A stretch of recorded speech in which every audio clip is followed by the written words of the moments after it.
All right, go to question number 8 here. This is Diane Chen, who says, is there anything wrong with learning sleight of hand magic or using it in evangelism?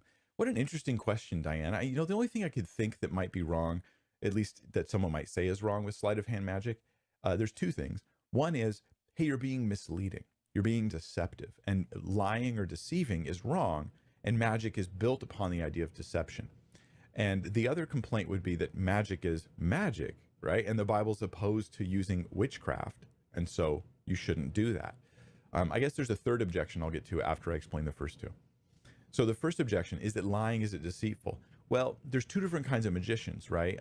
More modern magicians they're not actually trying to trick anybody. They're just trying to entertain them, right? Watch me do this trick, and you'll be puzzling over how I got it done. You'll be like, how did they do that? Wow, I'm really, but you know it's a trick. Like, you know they didn't teleport the woman across the room. You know that they did, there's some trick, you just can't figure it out, and you find that interesting, entertaining, and fascinating. I do too. Okay, I think it's very fascinating to watch these tricks and try to figure them out. And then once I figure them out, it's like not as fun anymore, of course, but I still want to figure them out. So I don't think that this is deceptive because nobody's being tricked, not in the deceitful sense. They're being stumped in the sense of a problem they can't figure out, but it's not a lie. Now, if you are using it like some did in the past, a lot of like sort of voodoo religious stuff and say shamans, if you go to like some tribal cultures, shamans will often use magic tricks as a way of tricking the people into thinking that they have real powers. This was happening in the first century too. In the book of Acts, we read about this guy, Simeon, and he's a magician. And he does tricks that they buy and sell, these magicians buy and sell, but they don't do it to entertain people. They do it to convince the people they have superpowers. So the people will then give them money, will follow their instructions, and things like that. So that kind of magic stuff is evil, is deceptive and wrong. Let me, hold on, I got a important notice here. How is that even possible? Getting much worse. Well, unfortunately, if the sync is off, that's not something I can fix in real time because I have to actually, I'm sorry guys. These are just growing pains. Apparently the audio sync, my lips are not moving at the same exact time. You say it's getting worse progressively. That makes no sense to my brain, and therefore I have no way to fix it. I'll have to like rewatch the video later and spend some hours on this. I apologize. This is the growing pains of setting up new equipment, which I've done. And I did test it, but there's obviously issues I didn't find.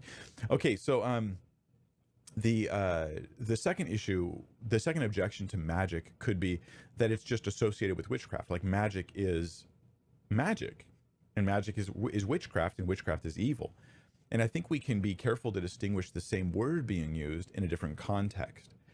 Usually in modern entertainment, like what you're talking about, using this as in evangelism, where you do like a little magic trick, and then you get their attention, make them laugh, and then you give them a tract or something, or tell them the gospel. You're using the word magic to refer to tricky illusions and cool tricks that puzzle the mind and seem impressive. You are not using the word magic to refer to, I'm contacting demonic forces and accessing their power that I might do things that are supernatural. Oh, you don't mean anything like that at all, right? So here's the same word being used in very, very different ways.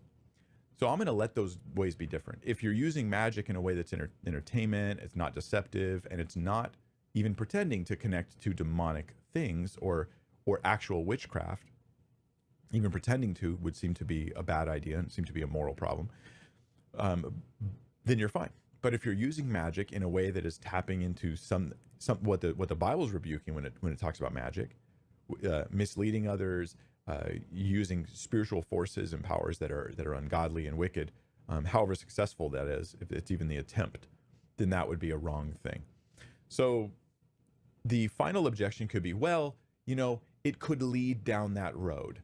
And there's a problem with this objection. This is a slippery slope argument, right? Like, well, if you're going to use magic for entertainment, like it could lead down a road that ends up with even evil things.